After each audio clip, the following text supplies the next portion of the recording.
I pulled into my driveway on a Tuesday evening, thinking about leftover meatloaf and whether the Bruins had a late game. Then my brain just stopped. Where my grandfather's cabin had stood for 40 years, cedar coffee summer rain, there was a rectangle of dirt splinters and fresh tire ruts. In the middle of it, the HOA president, Sabrina Voss, stood like a game show host with a clipboard and a smile that didn't reach her eyes. "Evening, Daniel." She chirped, lifting the paper like a trophy. "Emergency demolition. 22,500 due in 30 days. Community safety, you understand. You know that floaty feeling when your body is there, but the rest of you is still catching up." "Yeah, that happened. I asked where my cabin went. She said it had rot danger urgent this and emergency that. Then tapped a signature on a letter that looked official if you squinted and didn't think too hard." I took the paper with hands that didn't quite feel like mine. Watched a deputy take photos. Heard him say it might be a civil matter, and realized that if I didn't keep my head, grief would do the talking for me. That night, I did the thing I do when something smells wrong. I read. The seal on her paper was a hair off center. The margins were almost, but not quite right. The signature for a city inspector named Todd McNeil looked like it had been practicing for 5 minutes and took a bow. I called the city. No Todd McNeil anywhere. I pulled the parcel records. The cabin's permit was clean as a whistle. Here's the kicker that changed the oxygen in my lungs. The cabin went up in 1980 Pine Hollow.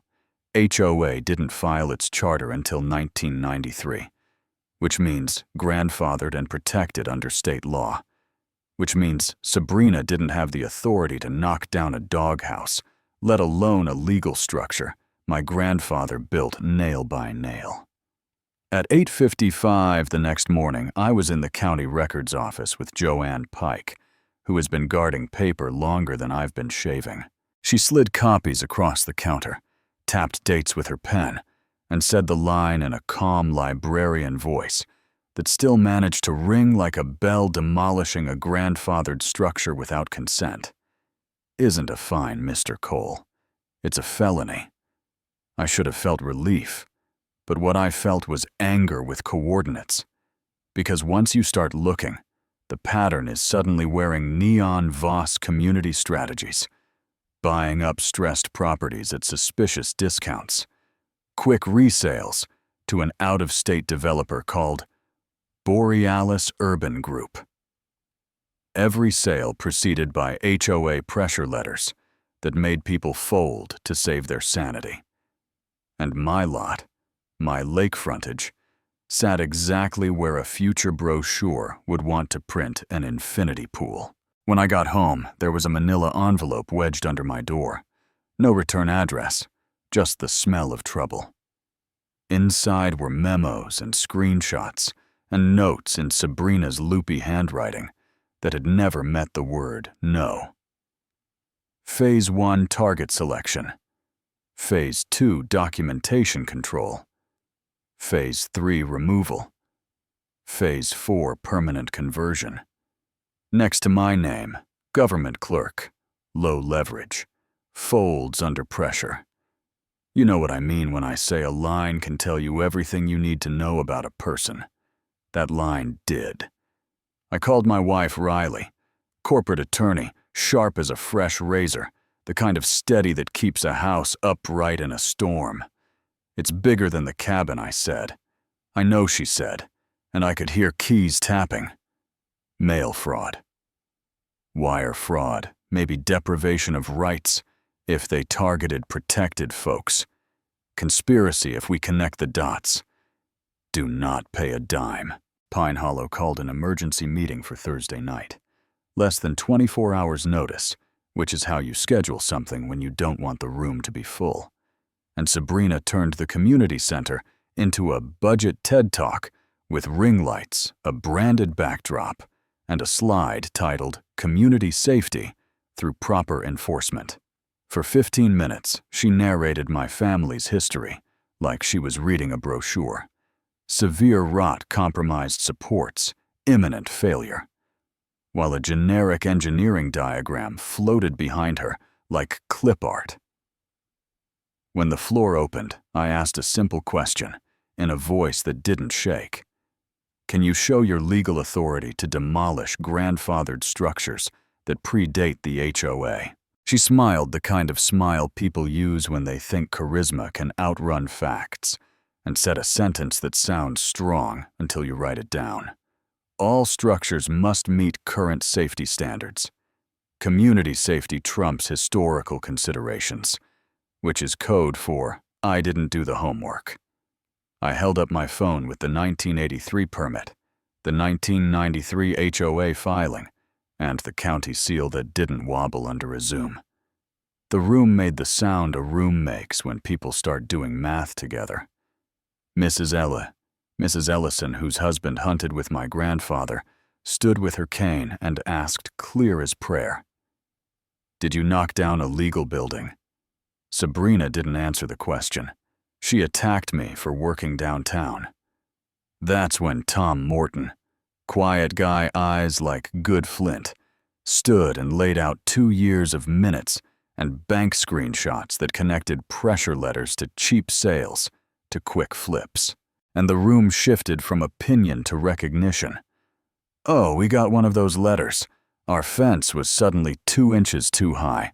Our application disappeared twice until we paid a fine. The next morning, my office line rang with a voice from the administrative office of the U.S. courts, asking about complaints against a federal employee named Daniel Cole, abusing work time to intimidate community leaders.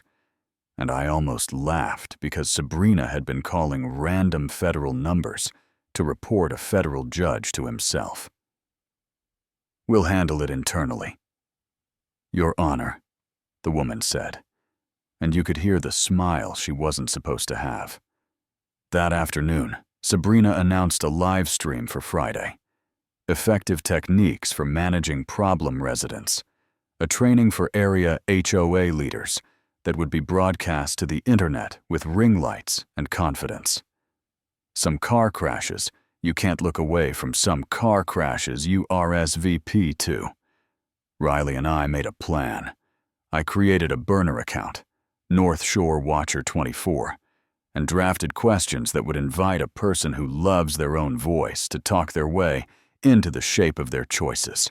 We sat apart in the room while the viewer counter ticked past 400, and Sabrina smiled into the lens like it owed her money. Background research is key, she told the chat. Government workers are underpaid and risk-averse. Pressure plus embarrassment equals compliance. I typed, "What if the government employee has more authority than you researched?" She clapped lightly, leaned in and said, "That's impossible. People like that don't have real power." That was my mark. I stood and walked down the aisle like I was asking about a bake sale. "Ms. Voss, I think you might be mistaken about my qualifications," I said, then opened a leather case to the nearest camera. "I'm Daniel Cole, United States District Judge for the District of New Hampshire." The room stopped breathing. Sabrina barked for the tech to kill the feed. He froze. The counter climbed. I kept it even. "You just spent 25 minutes teaching government procedures to the government," I said. "You described method and intent admitted to fraudulent documentation and broadcast it to the public with an autosave." Yeah, that happened. By morning, the clip had 3 million views, and at 9:17 a.m., the FBI's Financial Crimes Squad called calm and awake. Last night's video accelerated an ongoing investigation, the agent said, which is federal for thank you for wrapping the present. Victims from other states started calling in. Same letters, same pressure, same cheap sales, same Borealis shuffle. And suddenly, Sabrina's world wasn't a neighborhood fiefdom. It was a multi-state pattern, with real statutes attached. 6 months later, we sat 3 rows back in a courtroom that wasn't mine, while Chief Judge Corcoran presided, and Sabrina wore a county jumpsuit, the color of a squash blossom. The government laid its bricks: wire fraud, mail fraud, conspiracy, deprivation of rights, a little racketeering when they mapped the enterprise line by line. And they played a clean cut of Sabrina explaining how to apply pressure so people would fold. Victims spoke, and the room got very quiet. Mr. B. Alvarez losing the garage, where he rebuilt motorcycles with his kid Ms. Darden, having panic attacks after the third warning in 7 days, Mrs. Ellison lifting her chin to say, "We moved here for neighbors, not management." The sentence came like weather: 5 years in federal prison, 3 years supervised release. Restitution to every identified victim, lifetime ban from serving as a fiduciary or officer for any nonprofit or association. And the unspoken sentence every bully hears sooner or later: fear isn't authority, and paperwork isn't law. Pine Hollow changed on purpose. Tom ran for HOA president and won on Sunlight.